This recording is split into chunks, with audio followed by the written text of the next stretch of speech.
नमस्कार दोस्तों, मैं हरिओम। आज की क्लास में आप सीधे स्वागत करता हूं। तो चलिए, आज हम लोगों को पढ़ना है क्लास 10 का CBSE बोर्ड का जो है हम लोग चैप्टर फर्स्ट। ये यूपी बोर्ड में भी आ सकता है, इंग्लिश मीडियम में। तो ध्यान देने की जरूरत यह है कि यही क्वेश्चन मैंने क्यों उठाया है, बहुत अधिकतर पेपर में आता रहता है।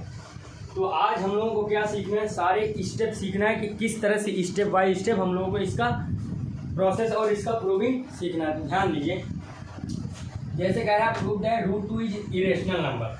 तो पहले हम लोग को इसको लेट करना है क्या, ये रेशनल है, फिर इसके बाद आगे का काम करना है। तो यहाँ पर लेट करिए, सॉल्यूशन यहाँ से करिए, लेट करिए कि let √2 is rational number. √2 is rational number आपने लेट कर लिया। अब रेशनल नंबर लेट कर लिया तो ये भी तो लिखोगे कि अगर रेशनल है तो उसको किस फॉर्म में लिख सकते हैं, P/Q के फॉर्म में लिख सकते हैं। तो यहाँ लिखिए, then it can be written in the form of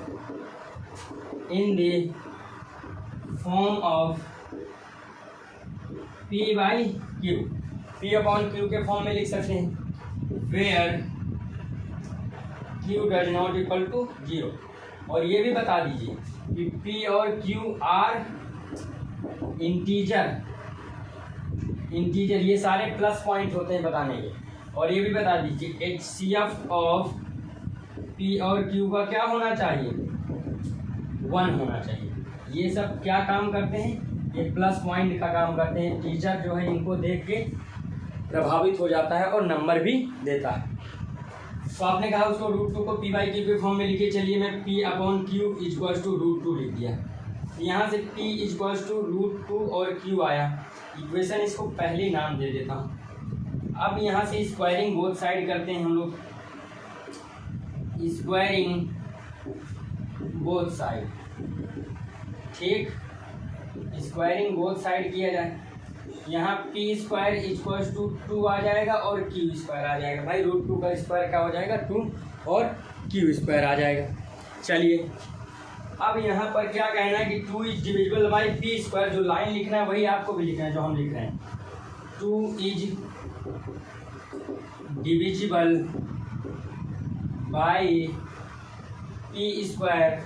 तो इम्प्लाई करना चाहिए कि 2 is also divisible by P। 2 is divisible by P², तो 2 is also divisible by P²। तो 2 जब P/2 लिखेंगे तो कोई ना कोई नंबर, भाई 2 को P को डिवाइड करूँगा 2 से तो कोई ना कोई नंबर मिलेगा। उसको मैंने थोड़ी देर के लिए बताया C, समझ में आया। उसको हमने क्या बताया, उसको मैंने बताया C, ठीक है, दिख रहा है बिल्कुल। तो यहाँ पर क्या हो जाएगा, P इक्वल्स टू क्या हो गया, 2C। इक्वेशन ये सेकेंड। अब इक्वेशन फर्स्ट और सेकेंड में P दोनों बराबर हैं बिल्कुल। तो यहाँ से इतना नोट करिए, फिर वो भी बताना है तो मुझे लिखना पड़ेगा। तो यहाँ पर 2P तो LHS LH P बराबर है, तो RHS भी क्या हो जाएगा, बराबर हो जाएगा। यानी कि √2 Q इक्वल्स टू 2C हो जाएगा। कहाँ, यहाँ पर लिख दीजिए, from equation first and second, ठीक है। ये दो √2 मिलकर एक 2 आता है, ठीक है। कटेगा तो ये √2C इक्वल्स टू Q हो जाएगा। यानी कि Q इक्वल्स टू क्या हो गया, √2C हो गया। अब फिर से यहाँ भी स्क्वायरिंग करिए, स्क्वायरिंग बोथ साइड करिए। तो यहाँ हो जाएगा Q² इक्वल्स टू 2C² हो गया। यहाँ पे भी करिए कि 2 इज डिविजिबल बाई Q² करिए, 2 इज डिविजिबल बाई Q²। तो इम्प्लाई करेगा 2 is also divisible by Q।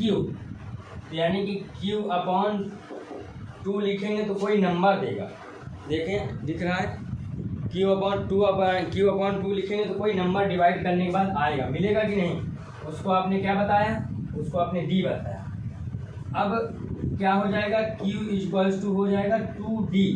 हो गया, एक आपका आया है। थर्ड ये इक्वेशन क्या हो गया, ये इक्वेशन क्या हो गया, ये हो गया मान लीजिए थर्ड, मैंने नाम दे दिया इसको। यहाँ पे इसको थर्ड देना चाहिए था, चलिए मैं इसको थर्ड दे देता हूँ और इसको मैंने नाम दे दिया फोर्थ। तो यहाँ से एक चीज़ हमको देखने को मिलता है, क्या क्या क्या क्या हमने कहा है कि HCF ऑफ P और Q का क्या होना चाहिए, 1 होना चाहिए। लेकिन यहाँ पे भी P इक्वल्स टू 2 एक फैक्टर है, ठीक है, HCF है, और Q इक्वल्स टू 2, तो 2 दोनों का एक अनदर फैक्टर आ गया। समझ पे आ रहा है, अनदर फैक्टर आ गया। यहाँ पर ये लिख दीजिए कि from equation second and fourth, from equation second and fourth क्या मिलता है कि P इक्वल्स टू 2C है और Q इक्वल्स टू क्या है, 2D है, ठीक है। तो क्या 2 कॉमन है दोनों में, यहाँ लिख दो कि 2 is another, our assumption is wrong because 2 is another factor of P and Q, so our assumption is wrong. और तो √2 इज इरेशनल, वो इरेशनल, जितना हमने ये सब कैलकुलेशन किया ये हमारा प्रूव करने का तरीका था। तो पहले क्या करना है, पहले आपको √2 लिखना है। तो ये टाइम रिटर्न के फॉर्म ऑफ ये लाइन ना भी लिखो तब भी चलेगा, डायरेक्ट ये लिख देना।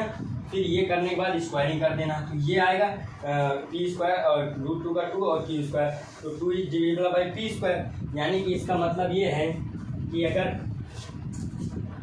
2 जो है 16 को डिवाइड करता है, ठीक है, तो 2 जो है 4 को भी करेगा, इसका मतलब ये है, ठीक है। तो अब ये लिखने के बाद P/2 करेंगे तो कोई नंबर C आएगा डिवाइड करें, तो उसको ये बता दिया।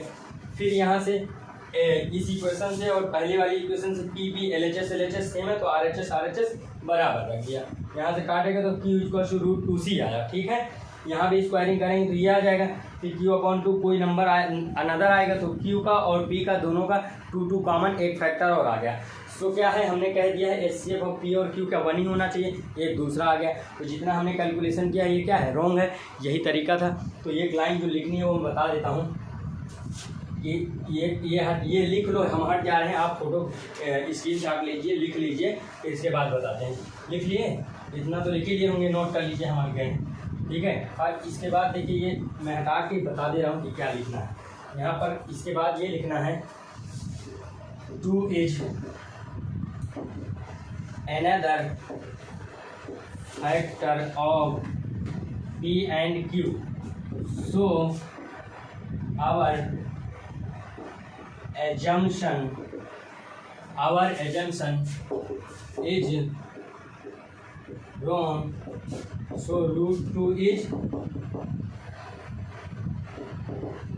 irrational number, क्या irrational number, ठीक। तो आई होप कि आपको ये समझ में आया होगा। तो थैंक यू सो मच, अपने दोस्तों तक पहुंचाएं और चैनल को सब्सक्राइब और लाइक ज़रूर करिए, ठीक है।